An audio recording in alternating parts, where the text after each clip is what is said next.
और AM is greater than equal to GM is greater than equal to HM कब होता है? All positive number. तो ये 3 कंडीशन जो आपको ध्यान में रखने की जरूरत है। All positive number, all are numbers are distinct and all numbers are same. ठीक है, तो ये 3 कंडीशंस आपको यहाँ पे ध्यान में रखने की जरूरत है। अब हम लोग बात करते हैं, एक और कंडीशन होता है जो कि आपको ध्यान में रखना है, G square equals to A H. G square equals to H एक और रिजल्ट है, ठीक है ना। ये तो हो गया हमारा फर्स्ट रिजल्ट, मैं यहाँ पे लिख रहा हूँ, ये रिजल्ट आपको ध्यान में रखना है जो कि इंपॉर्टेंट है, ठीक है ना। रिजल्ट नंबर 2 मैं यहाँ पे लिख रहा हूँ, रिजल्ट नंबर 2।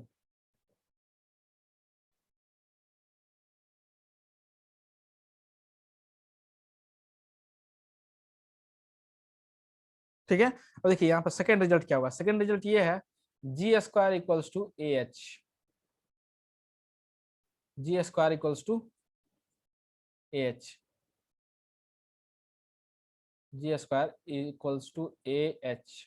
ठीक है, ये हमें प्रूव करना है। अब हम लोग क्या करेंगे, ये भी हमारा एक रिजल्ट है, ठीक है ना। अब इसको हम लोग प्रूव करने के लिए क्या करेंगे, देखिए मैं इसको प्रूव करने आपको करके दिखाता हूँ। देखिए कैसे करना है इसको, कलर चेंज कर देते हैं। प्रूफ, देखिएगा इसको प्रूफ करना है तो हम क्या करते हैं, यहाँ पे आरएचएस ले लेते हैं, A M into H M. A M क्या होता है, ए प्लस बी बाई 2 होता है, ठीक है। एच एम क्या होता है, 2ab divided by A plus B होता है, ठीक है ना। और आप ध्यान से देखिएगा तो ये देखिए आपको क्या हो जाएगा, ए प्लस बी, यहाँ से ए प्लस बी कैंसिल आउट हो जाएगा, ये 2 और 2 कैंसिल आउट हो जाएगा, तो क्या बचेगा, ए बी। क्या बचेगा, ए बी बचेगा ना यहाँ पे। और जो ए बी है, क्या इसको यहाँ पे हमारा बचेगा ए बी। और क्या मैं इस ए बी को ऐसे लिख दूं, रूट ए बी का होल स्क्वायर लिख सकते हैं, root A B whole square. और रूट ए बी क्या है यहाँ पे, जी है हमारा, यानी जी है, तो मैं यहाँ पे लिख रहा हूँ जी का होल स्क्वायर, ठीक है ना। तो ए एच इक्वल्स टू क्या हो गया, ए एच इक्वल्स हो गया G square, means G square equals to H S, G square equals to A H, ठीक है ना। ये हो गया हमारा प्रूफ, ठीक है। तो इस तरह से आपको ये क्वेश्चन को ध्यान, सॉरी, इस रिजल्ट को याद रखना। पहला रिजल्ट ये है कि AM is greater than equal to GM is greater than equal to HM कब होता है, जब ऑल नंबर्स आर पॉजिटिव, ठीक है ना। If all numbers are distinct AM is greater than equal to GM is greater than equal to HM, ठीक है ना। If all numbers are same तो और इक्वल हो जाएगा, जब नंबर सेम हो जाएगा तो ऑब्वियस है कि एम जीएम और एचएम काहे का सब इक्वल। और डिफरेंट डिफरेंट है, यानी एम जो बड़ा होगा किससे, जीएम से, और जीएम जो बड़ा होगा किससे, एचएम से। और पॉजिटिव नंबर रहा ना, greater than equal to means positive number रहा, तो इसका मतलब ये होगा कि एम जो greater than equal to GM से और GM is greater than equal to M. और नेक्स्ट रिजल्ट जो याद रखना, G square equals to A H, ठीक है ना। अब आपका इसका इंपॉर्टेंस पता चलेगा कि इससे रिलेटेड जो क्वेश्चंस आए, अब आपका कंसेप्ट क्लियर होगा कि भैया कॉन्सेप्ट भी क्लियर होगा और इसका इंपॉर्टेंस भी पता चल जाएगा, ठीक है ना, कि बहुत इंपॉर्टेंट टॉपिक है ये। देखिए हम लोग फर्स्ट एग्जांपल यहाँ पे देखने जा रहे हैं, बेसिक क्वेश्चन स्टार्ट करते हैं इससे रिलेटेड जो है, उसके बाद से हम लोग जेई का क्वेश्चन डिस्कस करने वाले हैं। BC इक्वल 16 ये है, ठीक है ना। मिनिमम वैल्यू ऑफ, मैं आपको बोला था ना कि इसमें जब भी मिनिमम और मैक्सिमम वैल्यू फाइंड करना है, इस AM is greater than equal to GM लगा दीजिए। Minimum value of B plus C, इसका वैल्यू क्या फाइंड कर, मिनिमम वैल्यू फाइंड करना है किसका, B प्लस C का, ठीक है। तो हम लोग जानते हैं कि मिनिमम और मैक्सिमम वैल्यू फाइंड करने के लिए हम लोग क्या करेंगे, AM is greater than equal to GM, AM is greater than equal to GM, हम लोग इतना ही काफी है AM is greater than equal to GM find करने के लिए, सॉरी मिनिमम और मैक्सिमम वैल्यू फाइंड करने के लिए AM is greater than equal to 0 GM, concept इतना ही काफी है। देखिए AM का मतलब क्या है, मैं मान लीजिए यहाँ पर लेट 2 नंबर ले रहे हैं B एंड C, 2 नंबर यहाँ पे मैं ले रहा हूँ B and C, B and C मैं 2 नंबर ले रहा हूँ, ठीक है ना। तब देखिएगा क्या इसका AM क्या हो जाएगा, B प्लस C बाई 2, ठीक है, B plus C by 2 is greater than equal to GM क्या होगा, B into C rest to the power 1/2, ये तो होता है, या रूट BC लिख दीजिए। तो मैं इसको लिखूंगा B plus C by 2 is greater than equal to, इसको क्या लिख सकते हैं, रूट BC। और हमें फाइंड क्या करना है, minimum value of B plus C का हम मिनिमम वैल्यू फाइंड करना है। तो ये B प्लस C हो जाएगा is greater than equal to, ठीक है ना, 2 इंटू, ठीक है, रूट BC का वैल्यू क्या दिया, 16 दिया, सिंस BC इक्वल्स 16, ठीक है, ये गिवन है, गिवन है, तो मैं यहाँ पे वैल्यू सब्स्टिट्यूट कर दिया। तो B plus C is greater than equal to क्या हो जाएगा, 2 इंटू 4 यानी जो मिनिमम वैल्यू हो जाएगा ना इस बी प्लस सी का, वो क्या हो जाएगा, 8 हो जाएगा। बी प्लस सी का मिनिमम वैल्यू क्या हो जाएगा, 8। B plus C is greater than equal to 8, ठीक है ना। तो ये हो गया इसका required minimum value. Okay, so I hope आपको ये चीज यहाँ तक समझ में आ गया हो कि हम लोग कैसे फाइंड कर रहे हैं। ठीक है, 2 नंबर गिवन है, बी इंटू सी गिवन है, बी प्लस सी का वैल्यू पूछ रहा है। तो हम लोग जानते हैं कि एम में क्या होगा, दोनों का प्लस होता है, 2 नंबर्स का बी प्लस सी होता है, और जीएम में क्या होगा, दोनों का प्रोडक्ट होगा। तो ऑब्वियस है कि AM is greater than equal to GM, और मिनिमम मैक्सिमम जब भी फाइंड करना हो तो AM is greater than equal to GM लगा दीजिए कंसेप्ट। इससे आपका क्वेश्चन जो है सोल्व हो जाएगा, ठीक है ना। नेक्स्ट क्वेश्चन देखते हैं।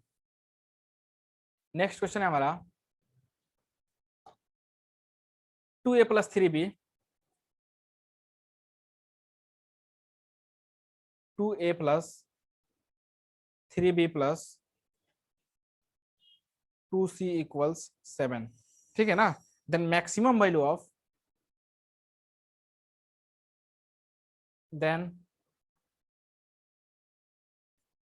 Maximum value of A square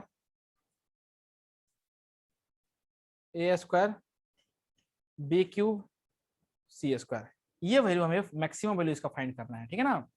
बोला है कि यहाँ पे गिवन क्या है, बोला है कि 2a plus 3b plus 2c equals to 7। अगर इसका वैल्यू 7 है तो हमें फाइंड क्या करना है, ए क्यूब ए square B cube C square, ठीक है ना। तो हम लोग जानते हैं, हम लोग बहुत चला कि हम लोग क्या करेंगे, फिर से वही काम करने वाले, क्योंकि मैक्सिमम मिनिमम जब भी पूछेगा तो हम लोग क्या कर देंगे, AM is greater than equal to GM.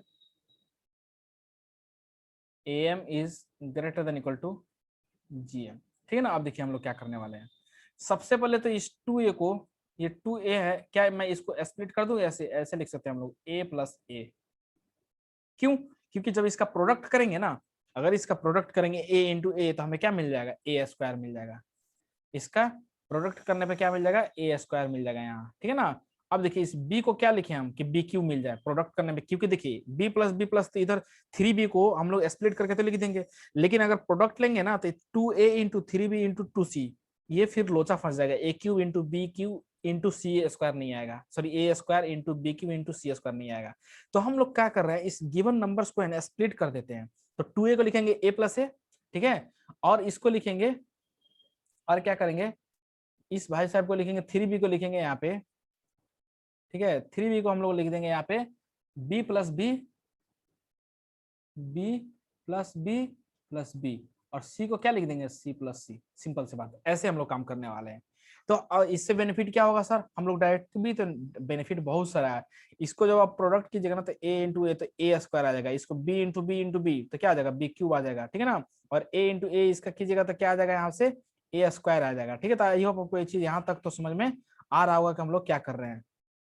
इसको जब A into A square, B into B cube, C into C square आ जाएगा, ठीक है। तो ए स्क्वायर बी क्यू और सी स्क्वायर आ जाएगा कि नहीं आ जाएगा। देखिए अब इससे अगर मैं आपके हिसाब से, देखिए मैं अगर डायरेक्टली यहाँ पे आंख बंद करके ये यूज करूंगा फॉर्मूला, तो देखिए क्या हो जाएगा।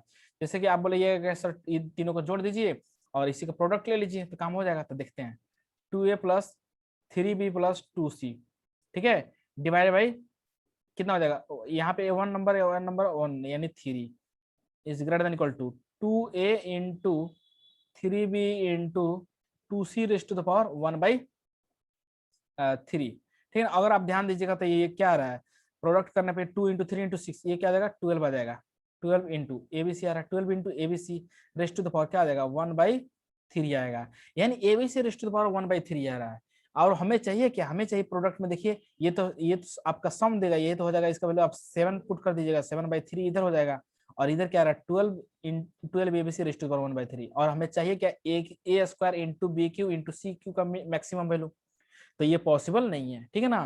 तो आई होप आपको ये चीज समझ में आ रहा था। हम लोग क्या करेंगे, बड़े चालाकी से इसको क्या करेंगे, हम लोग स्प्लिट कर देंगे, गिवन एस 2a को a प्लस ए लिख देंगे, 3b को लिख देंगे b प्लस बी, और 2c को लिख देंगे, देखिए 2a को लिखेंगे हम लोग a plus A, B 3b को क्या लिखेंगे, b प्लस बी, और 2c को क्या लिखेंगे, c plus C, whole divided by, यहाँ पे कितने नंबर है, divide by that number. Means क्या होता है, एम का मतलब होता है like average, total sum of the total number divide by total number of the terms. तो यहाँ पे कितना नंबर ऑफ टर्म्स देखिए 1 2 3 4 5 6 7 is greater than equal to, इन सारे नंबर को क्या करेंगे, जो भी एम में लिया उसी का प्रोडक्ट यहाँ पे कर देंगे और उसके पावर में लगा देंगे।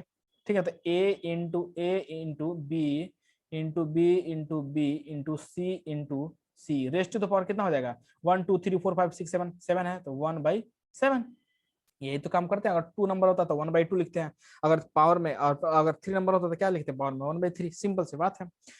अब देखिए क्या क्या मैं इस 6 को हम लोग ऐसे भी तो लिख सकते हैं 2 + 3, इसको लिख सकते हैं 1 + 3 + 2, सॉरी इसको 3 + 3, इसको आप लिख दीजिए 1 + 1 + 2 + 1 + 1 ऐसे लिख दीजिए। 6 को बहुत सारा तरीका है लिखने का। इसी तरह मीन्स समेशन जो सॉरी सम में जो है ना कोई फर्क नहीं पड़ता है, आप लिख दीजिए a + b या b + a।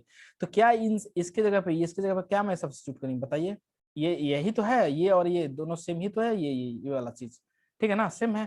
तो अब देखिए क्या करते हैं यहाँ पे, यही वैल्यू सेम वैल्यू सब्स्टिट्यूट कर देते हैं। इसके जगह पे आप क्या कीजिएगा 7/7, 7/7 क्यों समझ में आया क्यों, क्योंकि a + a क्या होता है 2a, b + b + b 2b, sorry 3b and c + c 2c। इसका जो वैल्यू है ऑलरेडी 7 गिवन है ना, तो मैं यहाँ पे सब्स्टिट्यूट कर दिया is greater than equal to, ये क्या हो जाएगा a × a², b b c c² raised to the power 1/7। ठीक है ना। और आप ध्यान से देखिएगा तो ये हो गया 1, ये हो गया greater than equal to a² b³ c²। ठीक है ना, और इसका पावर क्या है 1/7 है। अब हम लोग क्या करेंगे 7th रूट दोनों तरफ ले लेंगे, जैसे लीजिएगा तो ये क्या हो जाएगा 1/7 is greater than equal to a² b³ c²। ठीक है ना, और इसका फाइनल वैल्यू मींस मैक्सिमम जो वैल्यू आ जाएगा ना वो आ जाएगा a² b³ का और c² का मैक्सिमम जो वैल्यू आ जाएगा क्या आ जाएगा 1 आ जाएगा। तो आई होप आपको ये चीज यहाँ से समझ में आ गया होगा। This is our required answer of this